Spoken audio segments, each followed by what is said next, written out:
Next question number 4, which of the following are APs. अब कुछ sequence इसमें दे रखी है, हमें ये बताना है कि वो एपी है या नहीं है।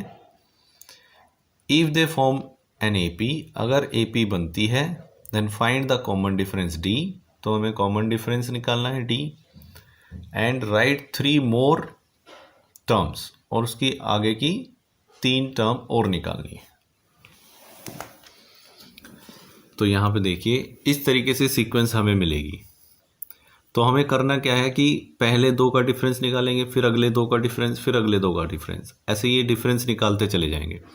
a2 माइनस a1, 4 माइनस 2 आ गया। a3 में से a2 को माइनस किया तो 8 माइनस 4 4 आ रहा है। a4 में से a3 को माइनस किया तो 16 माइनस 8 8 आ गया। यहाँ पर ये डिफरेंस आ रहे हैं। अब ये डिफरेंस कॉमन नहीं है।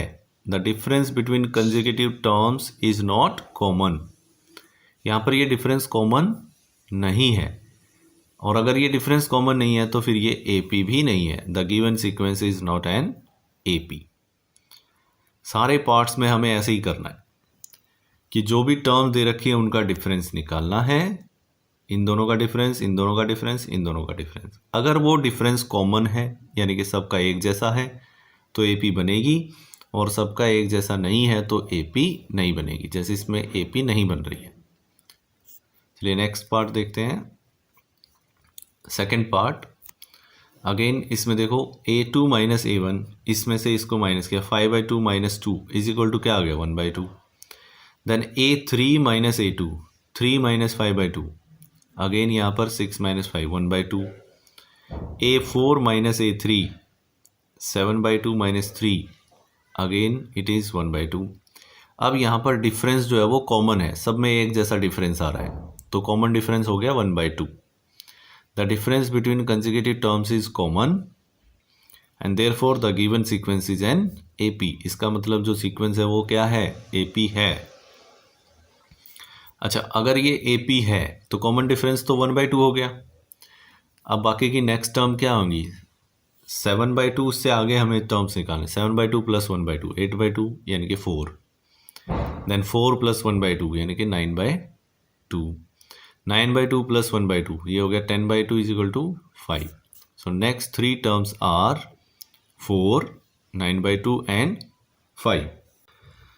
तो बाकी के पार्ट्स भी हम ऐसे ही करेंगे कि अगर डिफरेंस कॉमन आ गया तो नेक्स्ट 3 टर्म्स निकाल देंगे, अगर डिफरेंस कॉमन नहीं आया तो this is not an AP, वो लिख देंगे। ठीक है, तो बाकी के पार्ट्स मैं वैसे ही एक्सप्लेन कर देता हूँ। मेथड हमने देख लिया है, मेथड ये रहेगा, मेथड ऐसे ही है। ठीक है, मेथड यही रखेंगे, और बाकी के पार्ट्स देखिए डिस्कस करते हैं। Part 3, -1/2, then -3/2। यहाँ पे देखो -2 और ऐड हो गया, फिर से -2 ऐड हो गया, फिर से -2 ऐड हो गया। इसका मतलब ये एपी है, और कॉमन डिफरेंस क्या आ रहा है -2, तो आगे आ जाएगा -9.2, -11.2, -13.2। देन पार्ट 4, -10 प्लस 4 किया तो -6 आ गया, फिर प्लस 4 किया तो -2, फिर प्लस 4 किया तो 2, फिर प्लस 4 करेंगे तो 6, फिर प्लस 4 करेंगे तो 10, फिर प्लस 4 करेंगे तो 14। इस तरीके से नेक्स्ट टर्म्स आ जाएंगी। तो ये भी एक एपी है क्योंकि यहाँ पर डिफरेंस कॉमन है। नेक्स्ट को देखो 3, देन 3 प्लस √2, 3 प्लस 2√2, यानी कि हर बार √2 ऐड हो रहा है। यहाँ पे एक √2 ऐड हो गया, फिर एक और √2 ऐड हो गया, एक और √2 ऐड हो जाएगा। तो नेक्स्ट टर्म्स क्या आएंगी, कॉमन डिफरेंस क्या आ गया √2। नेक्स्ट टर्म क्या हो जाएगी 3 प्लस 4√2, उससे अगली 3 प्लस 5√2, उससे अगली 3 प्लस 6√2। ऐसे कितने भी टर्म्स हम निकाल सकते हैं। पार्ट 4, 0.2, 0.22। अब यहाँ पर इसमें देखो कितना ऐड हुआ है, इसमें ऐड हुआ है 0.02, यहाँ पे ऐड हो गया 0.002, यहाँ पे ऐड हुआ 0.0002, यानी कि डिफरेंस जो है वो कॉमन नहीं है, और अगर डिफरेंस कॉमन नहीं है तो ये एपी भी नहीं है। This is not an AP. Then part 7 0, then -4, then -8, -12, हर बार -4 -4 -4 हो रहा है, तो -16 आ जाएगा, -20 आ जाएगा, -24, ये AP है और इसकी नेक्स्ट टर्म भी हम निकाल सकते हैं इजीली। देन नेक्स्ट -1/2, -1/2, -1/2, -1/2, ये AP है और इसका कॉमन डिफरेंस क्या है? 0। तो इसलिए इसकी नेक्स्ट टर्म्स भी क्या होंगी? -1/2, -1/2, -1/2। देन पार्ट 9 1, फिर 3, फिर 9, फिर 27। यहाँ पे देखो डिफरेंस 2 का डिफरेंस, यहाँ पे 6 का डिफरेंस, यहाँ पे 18 का डिफरेंस। तो ये डिफरेंस जो है वो कॉमन नहीं है, और डिफरेंस जब कॉमन नहीं होता तो AP नहीं होती, so this is not an AP। Then 10th part A 2A 3A 4A। So हर बार A प्लस हो रहा है, A ऐड हो गया, फिर एक और A ऐड हो गया, फिर एक और A ऐड हो गया, तो कॉमन डिफरेंस क्या है इसमें? A। तो नेक्स्ट टर्म क्या आएंगी? 5A 6A 7A and so on. तो ये भी AP है।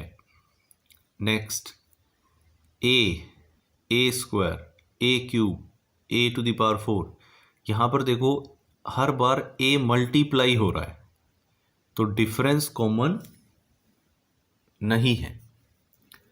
इनका डिफरेंस कुछ है, इनका डिफरेंस और बढ़ गया, इनका डिफरेंस और बढ़ गया, तो पावर में जा रहा है, हर बार A मल्टीप्लाई हो रहा है, ऐड नहीं हो रहा, तो ये भी AP नहीं है, this is not an AP। Part 12 को देखो।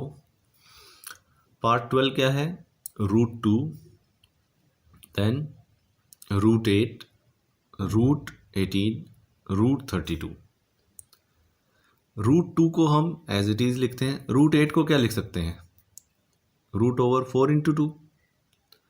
ये हो गया √9 × 2। 32 हो जाएगा √16 × 2। अब देखो 2 एज इट इज, 4 का अगर रूट करेंगे तो 2 बाहर आ जाएगा, तो क्या बचेगा? 2√2। 9 का √3 बाहर आ गया, अंदर √2 बच गया। 16 का √4 बाहर आ गया, अंदर 2 बचेगा।